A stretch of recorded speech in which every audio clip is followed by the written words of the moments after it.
পর্বে শুরু হয় ফুজিকাসেনে পর্বতের সেই বিষাক্ত উইস্টেরিয়া ফুলের বন্যের দৃশ্য দেখিয়ে। টানা 7 দিন এবং 7 রাত মৃত্যুর সাথে পাঞ্জা লড়ার পর অবশেষে সূর্য উদয় হয়। তানজিরো কামাডো রক্তাক্ত এবং ক্লান্ত শরীরে পাহাড়ের ঢাল বেয়ে নিচে নেমে আসে। সে যখন পাহাড়ের প্রবেশদ্বারে পৌঁছায়, সে দেখতে পায় সেখানে মাত্র 4 জন পরীক্ষার্থী টিকে আছে। শুরুতে 20 জনেরও বেশি অংশগ্রহণকারী থাকলেও বাকিরা সবাই মারা গেছে। টিকে থাকা 4 জন হলো তানজিরো কামাডো, যে অত্যন্ত ক্লান্ত এবং মানসিকভাবে বিভ্রান্ত হয়ে আছে। এরপরের জন হলো জেনেটসু আগাতসুমা, যে এক কোনায় বসে আছে এবং ভয়ে কাঁপছে। আর একজন হলো কানায়ু সুয়ুরি, যে কোনো আবেগ ছাড়াই শান্তভাবে দাঁড়িয়ে আছে। এরপর আমরা আরেকজন পরীক্ষার্থীকে দেখতে পাই, সে হলো গেনিয়া সিনাজুয়া, যে অত্যন্ত রাগী এবং অসভ্য আচরণ করছে। তানজিরো অবাক হয়ে দেখে যে সেই অদ্ভুত চেহারার ছেলেটি ইনুসকে সে এখানে নেই।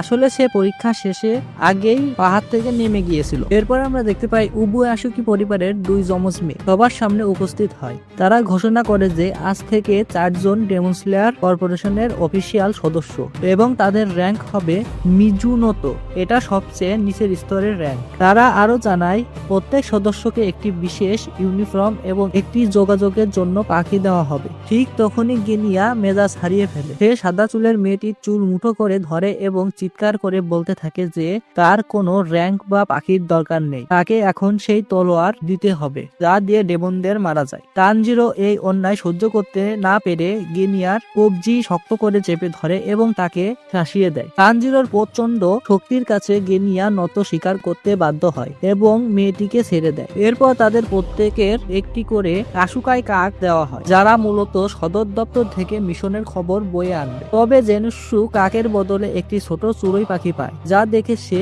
আরো হতাশ হয়ে পড়ে। অবশেষে তার সামনে রাখা হয় ভিন্ন ধরনের পাথর। এরপর তাদের নির্দেশ দেওয়া হয় যে এখান থেকে পছন্দ মতো একটি পাথর বেছে নিতে হবে, যা দিয়ে তোমাদের বিশেষ তলোয়ার তৈরি করা হবে। তানজিরো তার তীক্ষ্ণ ঘ্রাণ শক্তি ব্যবহার করে এবং এমন একটি পাথর খুঁজে পায় যা থেকে তীক্ষ্ণ ঘ্রাণ আসছিল। সে আত্মবিশ্বাসের সাথে এই পাথরটি বেছে নেয়। পাহাড় থেকে নেমে তানজিরো অতি কষ্টে শিলিগুড়ি পর্বতে উরুকুডাকির কুঠিরের দিকে ফিরে যায়। শরীর আর চলছে না, কিন্তু মনের জোরে সে এগিয়ে যায়। কুঠিরের সামনে পৌঁছাতেই সে দেখতে পায় দীর্ঘ 2 বছর পর ঘুম ভেঙে নিজুকো জেগে উঠেছে। নিজুকো লাথি মেরে দরজা ভেঙে বাইরে বেরিয়ে আসে এবং তানজিরোকে জড়িয়ে ধরে। তানজিরো কান্নায় ভেঙে পড়ে, কারণ সে ভেবেছিল নিজুকো হয়তো আর কখনোই জেগে উঠবে না। উরুকুডাকি বাইরে এসে যখন দেখে তানজিরো বেঁচে ফিরেছে এবং নিজুকো জেগে উঠেছে, তখন তিনি আবেগপ্রবণ হয়ে পড়েন। তিনি বুঝতে পারেন তানজিরো তার প্রথম বড় পরীক্ষায় উত্তীর্ণ হয়েছে। পরবর্তী 15 দিন তানজিরো বিশ্রাম নেয় এবং শরীর সুস্থ করে তোলে। সে সময় উরুকুডাকি তাকে বলেন যে নিজুকো হয়তো ঘুমিয়ে তার ক্লান্তি এবং শয়তানের ক্ষুধা মেটায়, যার কারণে সে মানুষের রক্ত না খেয়ে বেঁচে আছে। হঠাৎ একদিন বনের ভেতর দিয়ে এক রহস্যময় লোক কুঠিরের দিকে এগিয়ে আসে। তার মুখে আয়তক মুখোশ এবং পুটলিতে অনেক ঝুনঝুনি। সে হলো হাগানেজুকা, যে তানজিরোর জন্য তলোয়ার তৈরি করেছে। সেই লোকটা তলোয়ারের গুরুত্ব নিয়ে অনেকক্ষণ কথা বলে এবং জানায় যে নিসিরিন তলোয়ারের রং মালিকের ক্ষমতার উপর ভিত্তি করে পরিবর্তিত হয়। তানজিরোর হাতে তার নতুন নিসিরিন তলোয়ার তুলে দিয়ে অধিক আগ্রহে অপেক্ষা করতে থাকে। তখন তার অভ্যন্তরীণ শক্তি অনুযায়ী তলোয়ারের ব্লেডটির রং বদলে যায়। একে কালার চেঞ্জিং শট বলে। তখন উরুকুডাকি বলে ওঠে, তানজিরো তাড়াতাড়ি তলোয়ারটি বের করো, আমি আশা করি এই তলোয়ারটি উজ্জ্বল লাল রঙের ধারণ করবে।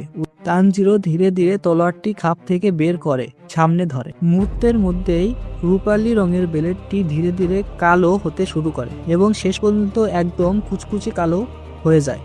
এটি দেখে হাগানেজুকা খুব রেগে যান। তিনি আশা করছিলেন আগুনের মতো লাল রং দেখবেন, কিন্তু কালো রং দেখে তিনি তানজিরোর উপর ঝাঁপিয়ে পড়েন এবং তাকে কুৎসিত স্টাইলে মাটির সাথে চেপে ধরেন। তিনি চিৎকার করে বলতে থাকেন, আমি কেন কালো তলোয়ার দেখলাম? আমি উজ্জ্বল লাল রং দেখতে চেয়েছিলাম। অন্যদিকে উরুকুডাকি বেশ গম্ভীর হয়ে যান। তিনি জানান যে নিসিরিন তলোয়ার কালো হওয়া অত্যন্ত বিরল।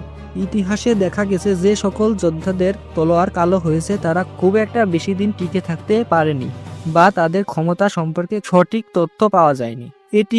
এটি একাধারে রহস্যময় এবং কিছুটা অমঙ্গলজনক হিসেবে ধরা হয়।